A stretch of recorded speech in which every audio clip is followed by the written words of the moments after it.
اور حضرت سیدنا امام حسین علیہ السلام کی قربانی کے حوالے سے اسی پر ہی چند گزارشات آج پیش کی جائیں گی۔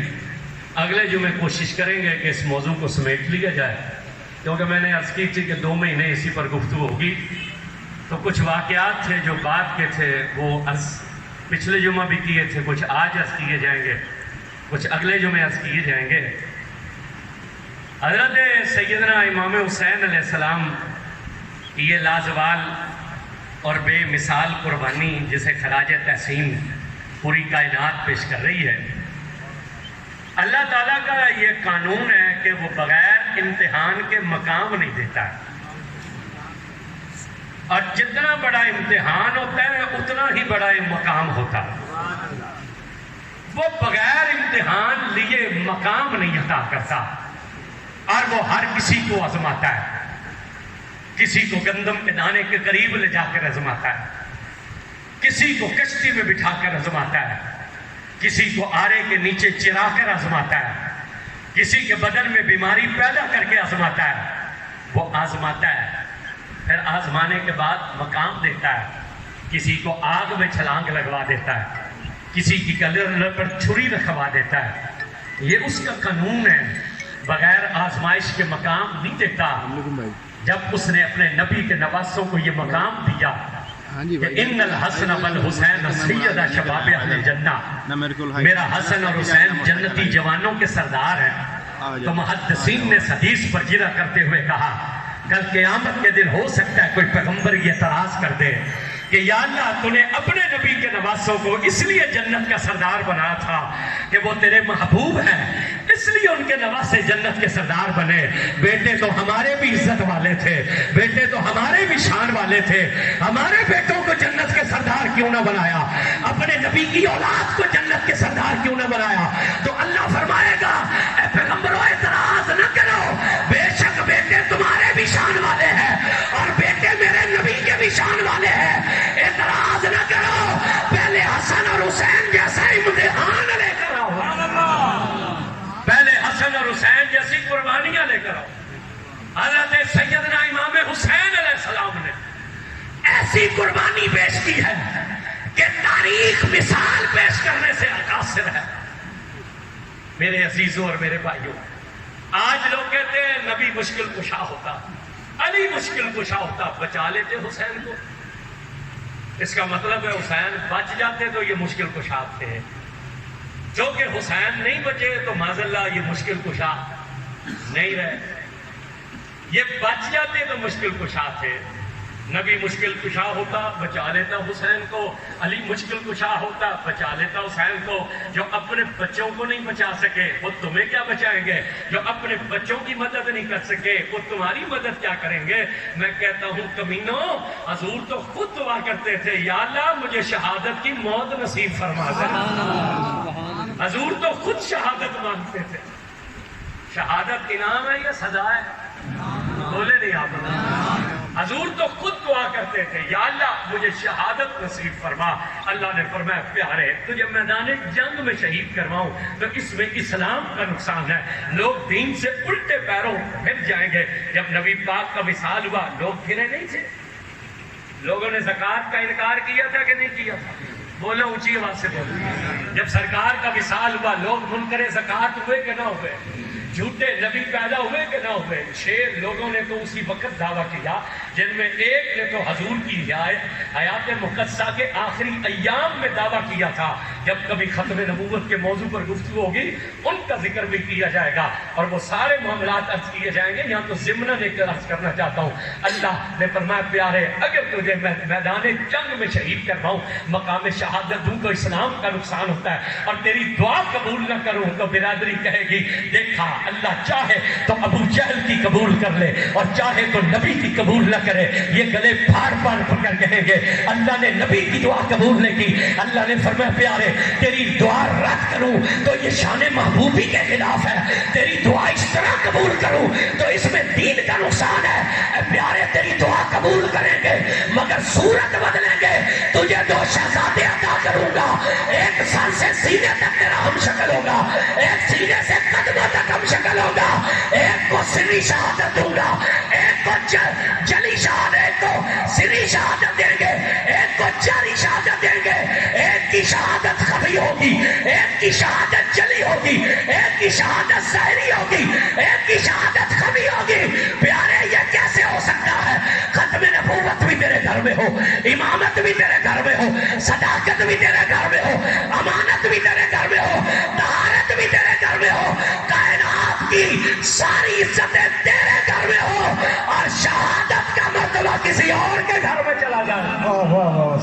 یہ کیسے ہو سکتا ہے؟ شہادت بھی تیرے گھر میں ہوگی، سری شہادت بھی دوں گا، جہری بھی دوں گا، حسن کو زہر سے شہید کراؤں گا، حسین کو تلوار کے وار سے شہید کراؤں گا، تاکہ سری شہادت بھی تیرے گھر میں رہے، ظاہری شہادت بھی تیرے گھر میں رہے۔ یہ کہتے ہیں حسین بچ جاتے تو نبی مشکل کشا تھا، اور ہم کہتے ہیں حسین کٹے اس لیے کہ نانے کی مدد شامل تھی۔ سبحان اللہ۔ نبی پاک کی مدد تھی، علی پاک کی مدد تھی جو حسین نہیں ڈگمگا، رسول کی مدد تھی جو حسین نہیں گھبرا۔ اور یاد رکھیے گا، لوگ سمجھتے ہیں کہ بچ جائے تو کامیاب ہوتا ہے، مگر یہ گھرانہ وہ ہے جو کٹ کر کامیاب ہوتے ہیں۔ میں یہاں ایک جملہ پڑھنے لگا ہوں، جب کوفے کی جامع مسجد میں مولا علی کے سر پر تلوار لگی تھی 19 رمضان کی شب، اور علی پاک جب زمین پر تشریف لائے تو کائنات جانتی ہے علی پاک کی زبان سے ایک ہی جملہ نکلا تھا، فزدت برب الکعبہ، رب کعبہ کی قسم علی کامیاب ہو گیا۔ نہیں بولے نہیں آپ سبحان اللہ۔ تلوار لگی تھی مولا کے سر پر، علی حالت قیام میں سے زمین پر آئے، یہ حالت سجدہ میں تھے تو زمین پر آئے تو تلوار کا وار پڑا۔ علی کو کہنا کیا چاہیے تھا؟ ہائے میں مر گیا، ہائے میں قتل ہو گیا، ہائے مجھ پر وار ہو گیا، میں زخمی ہو گیا، مگر تیرے میرے امام نے، شیر خدا نے یہ نہیں کہا میں کاٹ دیا گیا، میں زخمی ہو گیا یا میں مار دیا گیا۔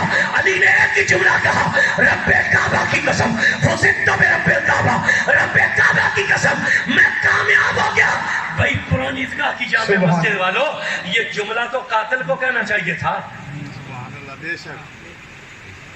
یہ جملہ قاتل کا تھا، یہ جملہ قاتل کو کہنا چاہیے تھا۔ کامیاب قاتل ہوا ہے یا مقتول ہوا؟ جس کام کے لیے قاتل آیا تھا وہ اپنے کام میں کامیاب ہوا۔ علی پاک شہید ہوئے کہ نہ ہوئے؟ بولے، آپ الجھ گئے، تھوڑا سا بھی سلجھا لیتے ہیں۔ علی پاک شہید ہوئے کہ نہ ہوئے؟ قاتل کس کام کے لیے تھا؟ شہید کرنے کے لیے۔ کامیاب ہو گیا؟ بول نہیں رہا۔ اس نے علی پاک کو شہید کر دیا، اس نے قتل کر دیا، تو پھر یہ نعرہ تو قاتل کو لگانا چاہیے تھا کہ میں کامیاب ہو گیا، مگر یہ نعرہ قاتل نے نہ لگایا۔ جس کے سر پر تلوار کا وار پڑا اس نے جامع مسجد کوفہ کے مصلی پر کہا، فزدت برب الکعبہ۔ مولا عجیب بات ہے، یہ نعرہ تو قاتل کو لگانا چاہیے تھا، مگر آپ نعرہ لگا رہے۔ علی نے دنیا کو بدلایا۔ ارے سنو، تم قتل کر کے بھی ناکام رہو گے، ہم اہل بیت قتل ہو کر بھی کامیاب رہیں گے۔ تم قیامت کی صبح تک قتل کر کے بھی ناکام رہو گے، ہم اہل بیت قتل ہو کر بھی کامیاب رہیں گے۔ پھر ذرا کلیجے پر ہاتھ رکھ کے بتلانا، حسین کامیاب ہے کہ ناکام ہے؟ حسین کامیاب ہے کہ نہیں ہے؟ تو یہ مدد ہے رسول اللہ کی، یہ علی کی مشکل کشائی ہے۔ حسین میدان کربلا میں کامیاب ہوئے، اور کیسے کامیاب ہوئے کہ دھڑ کربلا میں سر نیزے پر ہے مگر قرآن کی تلاوت جاری ہے، سر نیزے پر ہے قرآن کی تلاوت جاری ہے۔ ایسا کامیاب ہے حسین، ایسا کامیاب ہے حسین، اور ہر کامیاب کا ہیرو ہے حسین، ہر کامیاب کا رہبر ہے حسین، ایسا کامیاب ہے۔ پچھلے جمعہ گفتگو جہاں چھوڑی تھی وہیں سے آغاز کریں گے۔ توجہ کیجیے گا کیسے کامیاب ہے. اور یہ کہنا نبی مشکل کشا ہوتے تو بچا لیتے. جب یہ جبریل نے خبریں دی جا کر, اور میں پہلے بھی عرض کر چکا ہوں, حضور تقدیر بدل سکتے تھے کہ نہیں بدل سکتے تھے؟ اللہ نے کہا جبریل محبوب سے کہو ہم تمہاری اولاد کو آزمانا چاہتے ہیں, ہم تیری اولاد کو آزمانا چاہتے ہیں. میں پوچھتا ہوں کسی باپ کی اولاد نالائق ہے اور اسے کہا جائے کہ تیری اولاد کا امتحان لینا ہے, تو پھر وہ لے جائے گا امتحان کے لیے؟ بولے نہیں آپ بھائی. نالائق اولادوں کے باپ کبھی میدان امتحان میں اولادیں نہیں لاتے. ہمیشہ اولاد کو میدان میں وہ اتارتے ہیں جنہیں یقین ہوتا ہے کہ ہماری اولاد لائق ہے, جنہیں یقین ہوتا ہے لائق ہے. میں ایک مثال دے دیتا ہوں. اللہ نے پیغام بھیجا آزمانا چاہتے ہیں. رسول نے نہیں کہا ہمیں منظور نہیں. کیوں نہیں کہا؟ ہمارے استاد محترم فرمایا کرتے تھے کوئی بندہ پیتل پر سونے کا پانی چڑھا کر کسی سنارے سے جا کر کہے کہ میں سونا بیچنا چاہتا ہوں, وہ کہے گا ٹھیک ہے بیٹھو پانی شانی پیو, لاؤ کدھر ہے مال. وہ سونا نکال کر رکھے سامنے, وہ کہے گا ٹھیک ہے تم بیٹھو میں اسے ذرا پرکھ لوں, میں اسے ذرا گلا لوں, میں کھوٹا علیحدہ کر لوں اور کھرا اس میں سے. اور یقین کرو لا الہ الا اللہ محمد رسول اللہ جب سے ہم نے یہ ذکر کیا عیدگاہ میں بھی کھوٹے کھرے کی پہچان ہو. سبحان اللہ. ہاں یہاں بھی کھوٹا کھرا جو ہے نا وہ علیحدہ ہونے لگ گیا. اب بس توجہ کیجیے گا, آواز میری پہنچ جائے گی آپ تک. آواز ابھی پچھلے جمعے ہم نے یہاں مولا علی کا ایک واقعہ پڑھا نا, یہاں آپ نے کہا میں نر بھی جانتا ہوں, نہیں بول دینا مینو توڑے تے شک پہ جانا. جو ذکر علی میں نہ بولے نا وہ مادہ ہی ہوتا ہے, نر شر کوئی نہیں ہوتا. وہ ہمارے ایک بڑے پیارے دوست ہیں اللہ تعالیٰ انہیں زندگی دے, انہیں کسی نے کہا یہ انہوں نے کیا کہہ دیا, علی نے کہا میں نر بھی جانتا ہوں مادہ بھی. علی چونٹیوں کو تو جانتے ہیں نر اور مادہ, مگر عثمان کے قاتلوں کو کیوں نہیں جانتے؟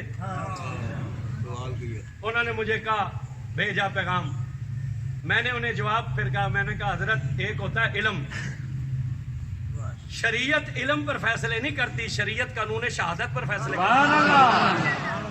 علی پاک کی زرہ یہودی نے چوری کر لی تھی اور مولا کو پتا ہے یہ زرہ بھی میری اور چور بھی یہی ہے. آپ نے قاضی کی عدالت میں مقدمہ کیا, قاضی نے مولا علی سے کہا گواہ پیش کیجئے. آپ نے امام حسن کو پیش کیا اور حضرت قمبر کو پیش کیا.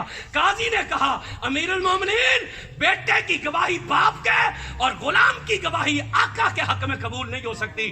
علی دعوے سے دستبردار ہوئے, یہودی قدموں میں گرا, اس نے کہا زرہ بھی لے لیجئے میرا دل بھی لے لیجئے. زرہ بھی لے لیجئے. آپ نے کہا کیا ہوا تجھے؟ اس نے کہا یہ شریعت کا تجھ جیسا مرد اتنا پابند ہو, میں کیوں نہ شریعت میں کلمہ پڑھ کے داخل ہوں.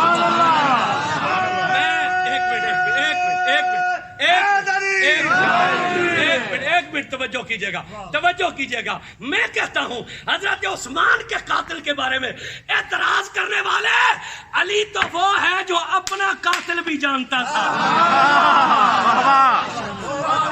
علی تو وہ ہے جو اپنے قاتل کو بھی جانتا تھا. جانتا تھا کہ نہیں جانتا؟ جب وہ سواری لینے کے لیے آیا جنگ صفین میں, آپ نے کہا اسے میری سواری دی جائے. جب وہ جانے لگا مولا نے کہا لوگوں گواہ ہو جاؤ یہ میرا قاتل ہے, گواہ ہو جاؤ یہ میرا قاتل ہے. آپ کے صاحب نے کہا ہمیں اجازت دیجیے ہمیں بھی اس کا سر قلم کر دیں. مولا نے کہا خاموش خاموش, اگر تم اسے قتل کر دو گے تو ہمیں شہید کون کرے گا؟ ہمیں شہید کون کرے گا؟ اپنے قاتل کے بارے میں بھی جو جانتا ہو اسے علی بولتے ہیں. اب توجہ کیجئے گا, توجہ کیجئے گا. عرض کیا کر رہے تھے ہمارے استاد گرامی, وہ کہتے تھے وہ پیتل چڑھائے اور وہ کہے نہیں جی تم ایسے کرو, اسے پرکھو نہ, اسے کسی لیبارٹری میں نہ لے کر جاؤ, بلکہ ایسے کرو جو ریٹ چلتا اس میں سے 5,000 کم کر دو. وہ کیا کہے گا؟ وہ کہے گا میرا اصول ہے میں جب تک مال پرکھ نہ لوں میں پیسے نہیں لگاتا. وہ جب پرکھے تو سونے کا پانی نکل جائے, نیچے سے پیتل نکلے تو گالیاں دے گا کہ اسے نوٹ دے گا؟ گالیاں دے گا, دھکے دے گا, کیا کہے گا تو نے وقت ضائع کیا. اپنا بھی ہمارا, اور اگر کوئی خالص سونا لے کر جائے اور پھر اسے کہا جائے کہ جناب یہ سونا میں نے بیچنا ہے, وہ کہے گا بیٹھو میں اسے پرکھنا چاہتا ہوں. وہ کہے گا پرکھیے. ایسا اٹھے بٹھاؤ جی, وہ کہے گا پرکھیے، جب وہ پرکھنا چاہے اسے تو پھر وہ کہے گا بیٹھے میں اسے ٹیسٹ کروا لوں، میں اسے کٹالی میں ڈال لوں، میں اسے گلا لوں. تو جس کا خالص سونا ہوتا ہے وہ کہتے ہیں شوق سے گلا، ایک لیبارٹری سے نہیں 2 سے ٹیسٹ کرا. کیوں؟ اسے پتہ ہے میرا سونا خالص ہے، ریٹ صحیح لگے گا. اللہ نے کہا ہم تیرے بچوں کو آزمانا چاہتے ہیں. میرے رسول نے کہا آزما، میرا سونا بڑا خالص ہے، میرا سونا بڑا خالص. پھر امتحان لینے والے نے امتحان لینے میں کمی نہیں کی اور دینے والوں نے نہیں. ایک امتحان تو کربلا کے میدان تک تھا، ایک اس سے آگے تھا، وہ جس کا ذکر ہو رہا تھا. جب اس عیسائی پادری کے گرجا سے چلے، سارا دن سفر ہوا، شام آئی تو کوفے کا شہر آ گیا. ابن زیاد کی طرف پیغام بھیجا. ابن زیاد نے شمر سے کہا کہ صبح کے وقت شہر میں داخل ہونا. جانتے ہو یہ ابن زیاد کون ہے؟ یہ حرام زادہ ہے. یہ ابن زیاد کون ہے؟ یہ ولد الزنا ہے، یہ حرام زادہ ہے. محققین نے لکھا اس کا باپ کوئی نہیں تھا. اس نے حضرت امیر معاویہ رضی اللہ عنہ سے کہا کہ آپ کے والد نے کبھی کسی زمانے میں، چلے چھوڑے اس بات کو، پھر یہ مسئلہ اور بن جائے گا، ورنہ یہ تحقیق ہے اس بات پر. یہ حرام زادہ تھا، ولد الزنا تھا. اس کی کنیت ابن مرجانہ تھی. اس نے شمر سے کہا اور یہی تو ہم کہتے ہیں اہل بیت کے مقابلے میں حلالی نہیں آئے، حرام نہیں آئے ہیں. یہ حرامی تھا، ولد الزنا تھا. ابن مرجانہ اس نے پیغام بھیجا کہ صبح قافلے کو داخل کرنا. جب صبح کا وقت ہوا تو قافلہ کوفہ کے شہر میں داخل ہوا. جب کوفہ کے شہر میں قافلہ داخل ہوا تو سب سے آگے امام حسین کا سر مبارک کا نیزے پر، امام زین العابدین علیہ السلام کے ہاتھ میں، پیچھے 22 سب اہل بیت کے، پھر بیویوں کی داچیوں پر، اور پھر پیچھے یزید کی فوج تھی. آگے آگے منادی اعلان کر رہا تھا حق والے جیت گئے، باطل والوں کو شکست ہوئی. کوفے کے لوگ ابن زیاد کو خوش کرنے کے لیے بازاروں میں کھڑے ہو گئے، قطار اندر قطار، عورتیں چھتوں پر چڑھ گئی. جب اہل بیت کا قافلہ کوفے کے بازار میں داخل ہوا، جب اہل کوفہ نے حسین پاک کے سر کو دیکھا اور اہل بیت کے سروں کو دیکھا اور بیبیوں کو دیکھا اور امام زین العابدین کو کڑیوں میں جکڑے ہوئے دیکھا تو وہ رونے لگے. وہ رونے لگے. یا میں ایک اور عرض کر دوں، یہ جو ہمارے بچے کڑے پہن لیتے ہیں نا ہاتھوں میں، یہ حرام ہے. یہ جو دھاگے آپ لوگ پہنتے ہیں نا جی فلانے دربار سے ہے، یہ حرام ہے، یہ بالکل جائز نہیں ہے. یہ کڑے پہننا، یہ دھاگے باندھنا بالکل نہیں ہے. یہ 5 گز کی پگڑی باندھی ہے، 1.5 گز کی واسط کٹا ہے، 6 گز کا یہ سوٹ پہنا ہوا ہے، یہ دھاگے سے نہیں بنا ہوا. بولے نہیں آتا ہے. اور یہ واسکٹ امام حسین کی جالیوں سے بھی لگی ہوئی ہے، یہ علی پاک کی جالیوں سے بھی لگی ہے، غوث پاک کی جالیوں سے بھی لگی ہے. یہ پتہ نہیں کتنے پیروں کے درباروں سے لگ کر آئی ہے. اگر یہ مجھے نہیں بچا سکتی تو یہ ہاتھوں کے دھاگے مجھے بچا لیں گے. یہ جو انگوٹھیاں ہم پہنتے ہیں نا ان میں نگینے، یہ بھی سنت سمجھ کر پہننے چاہیے. یہ یقین نہیں رکھنا چاہیے کہ یہ نفع یا نقصان دیتے ہیں. نفع اور نقصان کا مالک اللہ ہے. اللہ نہ چاہے تو کوئی نفع نہیں دے سکتا، اللہ نہ چاہے تو کوئی نقصان نہیں دے سکتا.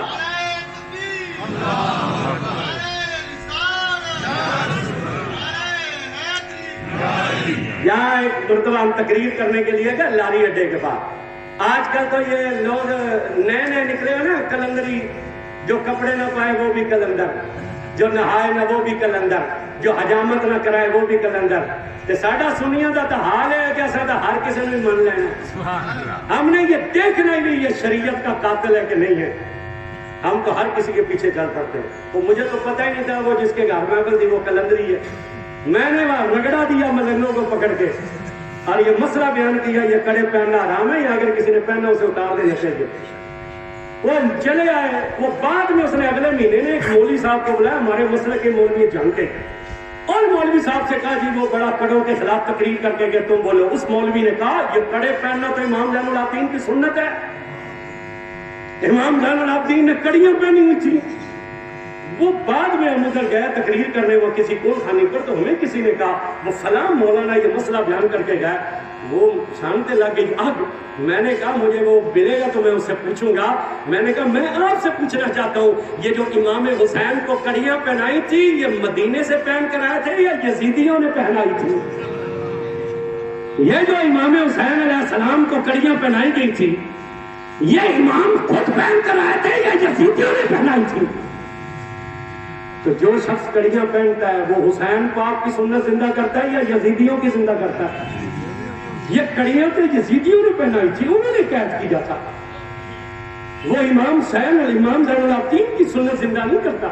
یہ حرام ہے یہ کڑے پہننا اور یہ دھاگے باندھنا حرام ہے۔ یہ ان چیزوں سے بچا کرو۔ لوگوں نے تو سب اپنا کاروبار بنا لیا، یہاں تو دیکھو نیا نیا مسئلہ نکلا ہوتا ہے۔ بہرحال توجہ کیجیے گا جو میں بات عرض کر رہا تھا، اب وہ کھڑے ہو گئے در راستوں میں۔ آپ سے میں نے بات کرنی بھی ہے، پھر سوچتا ہوں نہیں کرنی چاہیے۔ یہ یہاں ہماری جو مسجد میں آیا ہوں یہ بھی کسی وجہ سے ہی آیا ہوں، ورنہ میں نے کوئی نہیں آنا تھا۔ میں تو چھوڑ گیا تھا قرآن عیدگاہ، میں تو بالکل چھوڑ گیا تھا۔ میں نے تو مفتی صاحب نے سائن کے لیے بھیجا تھا، میں نے وہاں سائن نہیں کیے تھے۔ پھر عطاء المجتبیٰ صاحب میرے گھر ہے، میں نے ملنے سے انکار کر دیا تھا، میں نے نہیں جانا۔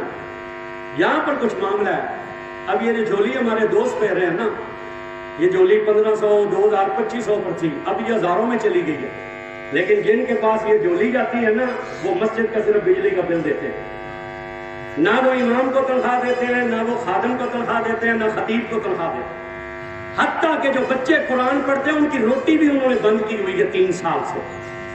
3 جنریٹر مسجد کے خراب ہیں، اب بجلی چلی گئی ہے، اب جنریٹر مسجد کے پڑے خراب ہیں۔ ایک جمعہ بغیر سپیکر کے ہم نے جمعے کی تقریر کی کہ نہیں کی؟ اس پیسے کا کیا فائدہ اگر یہ مسجد پر نہ لگے؟ جنریٹر ٹھیک ہونے چاہیے، مسجد کا کام ہونا چاہیے۔ مجھے کسی بندے سے کوئی غرض نہیں ہے، مگر میں اتنا کہنا چاہتا ہوں جو پیسہ مسجد کے لیے آ رہا ہے وہ مسجد پر لگنا چاہیے۔ آپ کی مسجد کے حالات یہ لا الہ الا اللہ محمد رسول اللہ، جب سے میں آیا ہوں میں قاری صاحب کو لے کر لوگوں کے دروازوں پر گیا ہوں کہ ہمیں ماہانہ پیسے دو، مسجد کے پاس پیسہ نہیں ہے۔ اب مجھے خود بتلاؤ کیا یہ اچھی بات ہے کہ آپ کا خطیب دروازوں پر پیسے مانگنے جا رہا ہو؟ آپ لوگوں کے آنے سے آمدنی بڑھ گئی ہے۔ میں نے آپ سے کہا تھا کہ ساؤنڈ کا 2000 روپے دینا ہے، آپ جو خدمت کرتے ہیں وہ 1200 روپے ہوتی ہے، کبھی 600 ہوتی ہے، 700، وہ بھی ہم جیب سے دے رہے ہیں۔ امام کی تنخواہ بھی دے رہے ہیں، خطیب کی میں تو تنخواہ لے ہی نہیں رہا، خادم کی تنخواہ بھی دے رہے ہیں، بچوں کو روٹی بھی پکا رہے ہیں۔ میں نے یہ باتیں کرنی نہیں تھی لیکن دکھتے ہوئے دل سے کی ہے۔ آخر میں آپ سے ایک بات کرنا چاہوں گا لیکن اب گفتگو کو سن لیں، ایسی بات میں کسی اور طرف جاری ہے۔ میں پلٹتا ہوں، وہ کھڑے ہو گئے بازاروں کے اندر، جب قافلے پر نظر پڑی اور سر حسین دیکھا اور پھر اہل بیت کے سر دیکھے اور بیویاں دیکھی، اہل کوفہ رونے لگے۔ جب اہل کوفہ کے رونے کی آواز بلند ہوئی امام زین العابدین نے اپنی سواری کو روکا اور روک کر کہا اے اہل کوفہ، اگر تمہیں ہمارا غم ہے اور تم ہمارے غم میں روتے ہو تو پھر بتلاؤ ہمیں قتل کس نے کیا ہے؟ ہمیں خط لکھ کر بلایا کس نے تھا؟ کون سے جنہوں نے ہمارے خیموں کو آگ لگائی؟ کون سے جنہوں نے ہماری لاشوں پر جوڑے دوڑائے؟ کون سے جنہوں نے اہل بیت پر ظلم کیا؟ اب تم منافقت کے آنسو بہا رہے ہو اور آج تم یہاں گلیوں میں رو رہے ہو۔ اگر تمہیں ہمارا غم ہے تو ہمارا قاتل کون ہے؟ مجھے اچھی طرح یاد ہے ہمارے استاد جی ایک جگہ تقریر کر رہے تھے تو انہیں پرچی آ گئی کہ امام حسین کے قاتل سنی تھے۔ حضرت صاحب نے کہا تمہارا دعویٰ یہ ہے کہ مکہ بھی سنیوں کے پاس تھا، مدینہ بھی سنیوں کے پاس تھا، شام میں تو تم ہو نہیں سکتے، وہاں امیر معاویہ کی حکومت تھی۔ اگر خط لکھنے والے اور کوفہ بلانے والے سنی تھے تو پھر تمہاری قوم کہاں پر تھی ہوئے زمین پر؟ پھر تم کہیں زمین پر بھی تھے کہ نہیں تھے؟ پھر اس کا مطلب ہے کہ تمہارا مذہب بعد میں بنا ہوگا، پہلے نہیں بنا ہوگا۔ امام نے انہیں روک کر کہا اہل کوفہ، آج ہمارے غم میں آنسو بہا رہے ہو، اگر تمہیں ہمارا اتنا غم ہے تو ہمارا قاتل کون ہے؟ کس نے خط لکھے تھے؟ کون سا ہمیں دعوت دینے والا؟ آج بھی تاریخ کی کتابوں میں خط موجود ہے. کیا ان خطوں میں یہ نہیں لکھا ہوا کہ ہم تیرے بھی شیعہ اور تیرے باپ کے بھی شیعہ ہیں؟ اگر تم نہ آئے تو ہم یزید کی بیعت کر لیں گے اور اللہ قیامت کے دن پوچھے گا. ہم کہیں گے ہم نے تیرے نبی کے نواسے کو بلایا تھا مگر تیرے نبی کا نواسا نہیں آیا. امام زین العابدین علیہ السلام نے فرمایا اگر تمہیں ہمارا غم ہے تو ہمارا قاتل کون ہے؟ میں یہاں کوئی اور بات نہیں کرنا چاہتا, صرف تمہیں سمجھانا چاہتا ہوں. فرق پہچانو, سمجھو. اس کائنات میں ضرور زمین پر مجھے قسم ہے حضور کی ختم نبوت کی, یا رسول اللہ کہنے والوں کے علاوہ کوئی اہل بیت کا محب نہیں ہے. دعوے دار تو تمہیں بڑے نظر آئیں گے مگر اہل بیت کے جو سچے محب ہیں وہ صرف یا رسول اللہ کہنے والے ہیں, ورنہ وہ بھی تو قوم ہے جو یزید کو شہزادہ کہتی ہے. اللہ نیٹ پر یہ موجود نہیں کہ جب ڈاکٹر ذاکر نائک سے پوچھا گیا یہ کربلا کا واقعہ کیا ہے تو اس نے کہا یہ 2 شہزادوں کی جنگ ہے. میں یہاں وہ روایت پڑھ چکا ہوں کہ جب حضرت شہر بانو کے نکاح کا معاملہ تھا تو حضرت حسین حضرت عمر نے کہا تھا یہ ایران کی شہزادی ہے, اسے ہم مدینے کے شہزادے کو دیں گے. تو عبداللہ بن عمر اٹھ کر کھڑے ہوئے. آپ نے کہا عبداللہ تم کیوں کھڑے ہوئے ہو؟ انہوں نے کہا آپ امیر المومنین ہیں, آپ میرے والد ہیں, میں آپ کا بیٹا ہوں, شہزادہ تو میں ہوا. حضرت عمر نے کہا بیٹھ جا, تو شہزادہ نہیں ہے, مدینے کا شہزادہ حسین ہے. میں کہنا چاہتا ہوں اگر عمر کا بیٹا حسین کے سامنے شہزادہ نہیں ہو سکتا تو یزید کیسے شہزادہ ہو سکتا ہے؟ حضرت عمر کا بیٹا صحابی ہے, یزید صحابی نہیں. یہ حضرت عمر کے زمانے میں پیدا ہوا ہے. اگر حضرت عمر کا بیٹا حسین باپ کے سامنے شہزادہ نہیں ہو سکتا اور ایک حضرت عمر کیا کوئی صحابہ کی اولادیں بھی حسین کے برابر نہیں ہو سکتی. کیوں نہیں ہو سکتی؟ پوچھیں آپ کیوں نہیں ہو سکتی؟ اس لیے کہ وہ جو صحابہ کی اولاد رسول کے زمانے میں تھی وہ نبی کو چوما کرتی تھی. حسین وہ ہے جسے نبی خود چوما کرتے تھے. تو اگر حضرت عمر کا بیٹا حسین کے سامنے شہزادہ نہیں ہو سکتا تو یزید کیسے شہزادہ ہو سکتا ہے؟ تو جو لوگ یزید کو شہزادہ کہتے ہیں اس کا مطلب ان کے دل میں یزید کی محبت ہے. بولے نہیں آپ حضرات, آپ کی رشتہ داری خراب ہونے کا ڈر ہے. وہ یزید کو جو شہزادہ کہتے ہیں اس کا دل میں محبت ہے. بھائی شہزادہ کسے کہا جاتا ہے؟ آپ اپنے مرشد خانے جائیں, آپ کے مرشد کا صاحبزادہ ہے تو آپ کیا کہو گے؟ اب بولو ذرا. گونگا بندہ چپ رہا ہے جس کے منہ میں زبان ہے, زبان بھی مولا حسین کے لیے بولنا چاہیے. سبحان اللہ نہ بولو, جو پوچھ رہے وہ بولو. آپ اسے کیا دو گے شہزادہ؟ تو جو یزید کو شہزادہ کہتے ہیں اس کا مطلب ان کے دل میں یزید کی محبت ہے. 4-5 سال پہلے کی بات ہے, لاہور ہم تقریر کرنے کے لیے گئے. 11 محرم کا دن تھا, عشاء کی نماز کے بعد لاہور میں شادرہ میں تقریر ہو رہی تھی. جلسہ ختم ہو نا, بعد میں کھانا کھانے بیٹھے, وہاں ایک مفتی صاحب آئے ہوئے تھے. وہ جس صاحب کے محفل تھی نا علامہ صاحب کے, وہ بات میں مجھے کہنے لگے مفتی صاحب نے کچھ بات کرنی ہے آپ سے. میں نے کہا اچھا شاید کوئی تویز لینا ہوگا.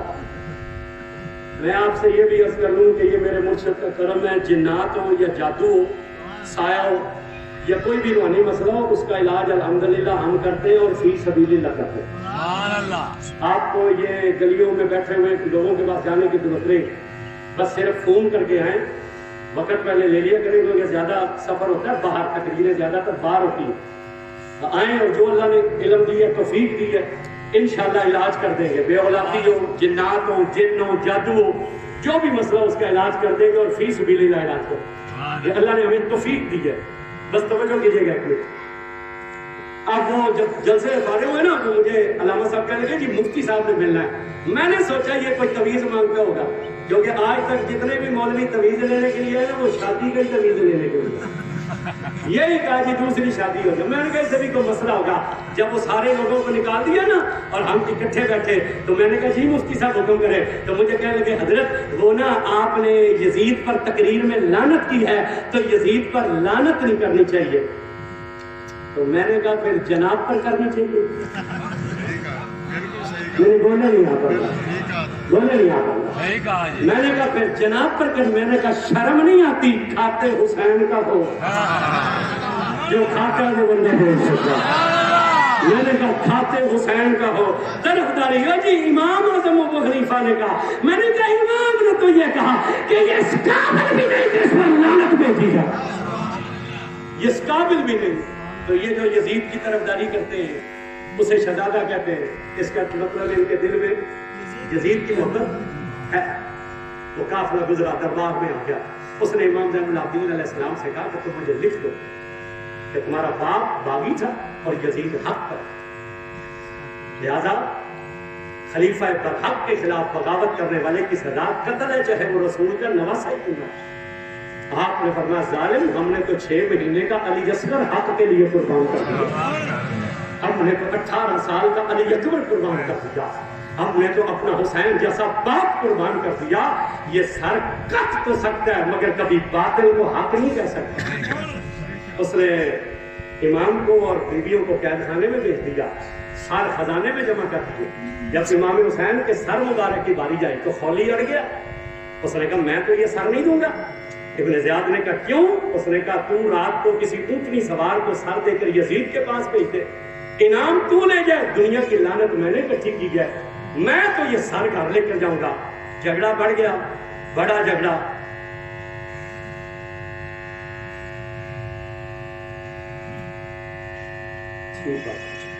بڑھ گیا جھگڑا۔ آخر سمرنے کا کوئی بات نہیں، رات کی بات ہے، سر لے جانے دے، پھر صبح واپس آ جائے گا۔ خولی امام حسین کا سر مبارک لے کر جب گھر کی طرف چلا، اسے رستے میں خیال آیا کہ میری بیوی تو حسین پاک کی عاشق ہے، میری بیوی تو حسین پاک کی عاشق ہے۔ وہ پچھلے سال حج پر گئی تھی، جب وہ حج سے واپس آئی اس نے کہا خولی تجھے ایک بات سناؤں؟ میں نے کہا سنا۔ اس نے کہا خولی جب حج مکمل ہو جاتا ہے نا تو حج کا جو آخری رکن ہوتا ہے وہ ہوتا ہے طواف زیارت۔ کیا ہوتا ہے؟ اللہ آپ سب کو حج بیت اللہ کی شہادت نصیب۔ جو لوگ کہہ رہے ہیں انہیں پتہ ہے جب 10 ذی الحج کو میدان منی میں حاجی قربانی کر لیتا ہے، سر مڑا دیتا ہے، احرام کھول دیتا ہے، شیطان کو کنکریاں مار لیتا ہے، پھر اس کے لیے حکم کیا ہے کہ وہ جائے مکہ میں کعبہ شریف کا طواف کرے، اسے طواف زیارت کہتے ہیں۔ اور یہ سب سے مشکل رکن ہوتا ہے کہ پوری دنیا ہوتی ہے۔ اس نے کہا خولی سن، جب طواف زیارت کی باری آئی نا اور ہم مکہ طواف زیارت کے لیے لاکھوں کا اجتماع تھا، ہر بندہ چاہتا تھا میں حجر اسود کو چوم لوں، دھکے پڑ رہے تھے، بندے گر رہے تھے، نفسا نفسی کا عالم تھا، ایک چیخ و پکار تھی، ہر بندے کی خواہش تھی میں حجر اسود کو چوم لوں۔ لوگ دھکے مار رہے تھے۔ وہ کہتی ہے ایسے عالم میں ایک اونٹنی سوار حرم میں داخل ہوا اور جیسے اس کی سواری داخل ہوئی کسی نے پکار کر کہا حسین آ گیا، کسی نے پکار کر کہا حسین آ گیا۔ اس نے کہا جب یہ آواز آئی لوگوں نے حجر اسود کو چھوڑ دیا۔ انہوں نے کہا حجر اسود کو نبی نے 1 مرتبہ چوما ہے، حسین کو نبی نے 6 سال چوما ہے، حسین کو نبی نے 6 سال چوما ہے۔ کوئی ہاتھ چومتا تھا، کوئی پاؤں چومتا تھا، کوئی کپڑے چومتا تھا، کوئی سواری چومتا تھا۔ اس نے سوچا میری بیوی تو اس دن حسین پاک کی عاشق ہو گئی اس دن سے، اور میں حسین پاک سر قلم کر کے لے جا رہا ہوں۔ تو اس کے گھر کے 2 حصے تھے، باہر والے، اس کی نا آواز کم کریں بسر دے گا، باہر والے حصے میں جو تھا نا حویلی تھی، جہاں پانی کا تالاب تھا اور تندور وغیرہ تھا، اندر والے حصے میں رہائش تھی۔ دیہاتوں میں ابھی بھی ایسا ہوتا ہے، باہر والے حصے میں جانور رکھے تھے، ڈیرا ہوتا ہے، اندر والے حصے میں رہائش۔ اس نے کیا کیا، وہ تندور کا ڈھکن اٹھا کر نا امام کا سر تندور کے اندر رکھ دیا، ڈھکن رکھ کے اندر دروازہ کھٹکھٹایا۔ بیوی نے پوچھا کون؟ اس نے کہا خولی۔ اس نے کہا کیا بنا؟ اس نے کہا حق والے جیت گیا، باطل کو شکست ہو گئی۔ اس نے کہا اچھا کھانا کھا، آرام کر، روٹی کھا کر سو گیا۔ وہ نیک بی بی تھی، تہجد کے وقت اٹھی، وضو بنانے کے لیے آئی، دوسرے حصے میں تالاب باہر والے حصے میں تھا۔ جب وضو بنا کر اٹھی نہ مڑی تو نظر گئی تندور پر۔ اس نے سوچا میں تو رات آگ بجھا کر سوئی تھی، یہ تندور میں سے نور کیسا نکل رہا ہے؟ میں تو رات آگ بجھا کر سوئی تھی، یہ روشنی کیسی ہے؟ آگے بڑھی، جب آ کر ڈھکن اٹھایا اور اندر جھانکا، نظر پڑی سر حسین پر۔ وہ منظر یاد آیا، حسین آیا، رش کھا کر گر گئی، ہوش آیا تو سر مبارک نکالا، چوما، اندر آئی, اندر آ کر خولی سے کہا اٹھ میں جاتی ہوں. اس نے کہا کدھر جاتی ہے؟ اس نے کہا تیرا میرا نکاح ختم ہو گیا ہے. اس نے کہا تیرا میرا نکاح کیسے ختم ہو سکتا ہے؟ عورتوں کے کہنے سے تو نکاح نہیں ختم ہوتے. اس نے کہا نہیں, نکاح تیرا میرا ختم ہو گیا, میں تیرا گھر چھوڑ کر جا رہی ہوں. اس نے کہا دیکھ نکاح اس طرح نہیں ختم ہوتے, نکاح دو صورتوں میں ختم ہوتا ہے, یا میں مر جاؤں اور تو بیوہ ہو جائے تب نکاح ختم ہوتا ہے, یا میں تجھے طلاق دے دوں تب نکاح ختم ہوتا ہے. طلاق میں نے دی کوئی نہیں, مرا میں ہوں نہیں, بیوہ تو ہوئی نہیں, نکاح کیسے ختم ہو گیا؟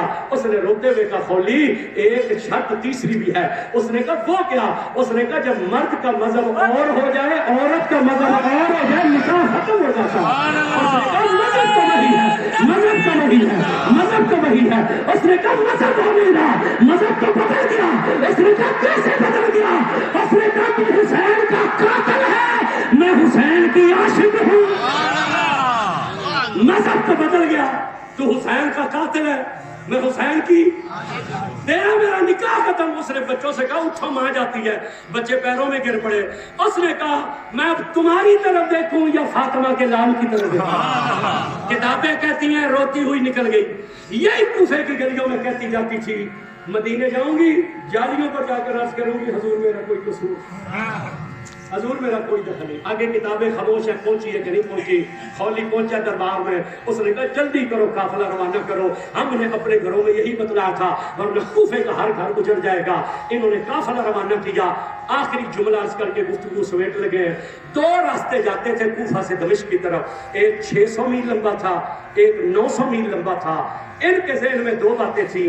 ایک بات یہ تھی کہ 600 میل والا راستہ چھوٹا ہے, اس راستے پر آمد و رفت زیادہ ہے. اگر اہل بیت کا قافلہ اس راستے پر بھیجا, ہو سکتا ہے کوئی اہل بیت کے عاشقوں کا قافلہ آگے سے آتا ہوا ہو, وہ انہیں قتل کر کے اہل بیت کو رہا نہ کروا لے. دوسری ان کے ذہن میں یہ تھی کہ امام نے یہ انکار کر دیا تھا کہ میں علی کا بیٹا ہوں, میں مر تو سکتا ہوں مگر یہ لکھ کر نہیں دے سکتا کہ یزید برحق ہے. تو ابن زیاد نے کہا کہ لمبے راستے سے لے کر جاؤ, آخر انسان ہے, تھک جائے گا, کہیں جا کر تو بس ہو جائے گی, مجبور ہو جائے گا, اور مجبور ہو کر ہمیں یہ لکھ دے گا یزید برحق ہے. انہوں نے لمبے راستے سے بھیجا. ایک جملہ کہہ کے ختم کرنا چاہتے ہیں. اس راستے پر جب قافلہ چلا تو جو پہلا شہر آیا نا اس کا نام ہیران تھا. یہ یہودیوں کی بستی تھی, 2 میل لمبا بازار تھا. اس کے سردار کا نام تھا یا حیرانی. اس کا 2 منزلہ مکان تھا, باقی تمام بستی کے مکان 1 منزلہ تھے. اس کا مکان بازار کے درمیان میں تھا. صبح کے وقت قافلہ ہیران کے بازار میں داخل ہوا. امام کے ہاتھ میں سر حسین والا نیزہ تھا. جب یا حیرانی کے گھر کے قریب آئے نا تو امام زین العابدین چونکہ بیمار تھے, آپ تھک گئے, آپ نے حسین پاک کے سر والا وہ نیزہ سانس لینے کے لیے نہ اس کی دیوار کے ساتھ کھڑا کیا. امام کا چہرہ مبارک اوپر والے کمرے کی کھڑکی کے برابر آ گیا. صبح کا وقت تھا. یا حیرانی اوپر بیٹھا اوپر والے کمرے میں تورات پڑھ رہا تھا اور حسین قرآن پڑھ رہے تھے. وہ تورات پڑھ رہا تھا اور حسین. جب امام کی نگاہ پڑی نا تو امام نے تلاوت روکی اور روک کر کہا یا حیرت ہے, ہم نے قرآن کے لیے سر کٹا دیا ہے, تم ابھی تک تورات پڑھ رہے ہو.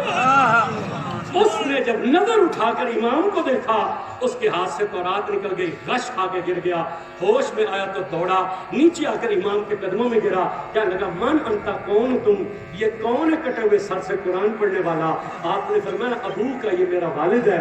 اس نے کہا کیا نام ہے ان کا؟ فرمایا یہ حسین ابن علی کا سر ہے. اس نے کہا وہ حسین جو نبی کا نواسا ہے؟ فرمایا ہاں وہی حسین. اس نے کہا امام میں نے تورات میں اور زبور میں تیرے نانے کی نشانیاں تو بڑی پڑی تھی مگر ضد کی وجہ سے کلمہ نہیں پڑا تھا, مگر آج تیرے والد کے کٹے ہوئے سر کی کرامت دیکھ کر میں تیرے نانے پر ایمان لے کر آتا ہوں. مجھے کلمہ پڑھا کر مسلمان کیجئے. امام نے اسے کلمہ پڑھا. اس نے کہا امام ایک میری بیوی ہے, 2 میری بیٹیاں, میں انہیں بلاتا ہوں, انہیں کلمہ پڑھائیے. وہ گیا, اس نے بیوی اور بیٹیوں کو بلایا. جب امام کے پاس لایا, امام نے کہا سن, میں پیر ضرور ہوں مگر وہ نہیں جو عورتوں کو کلمہ پڑھاؤں, میں وہ نہیں جو عورتوں کو. غور کرو یہاں پر ایک ہم ہیں, ہماری حالت یہ ہے کہ اس قسم کے پیر آج کل موجود ہیں کہ عورتیں ان کی مٹھیاں بھر رہی ہوتی ہیں. پیر عورت کا ہاتھ پکڑ کر اسے مرید نہیں کر سکتا.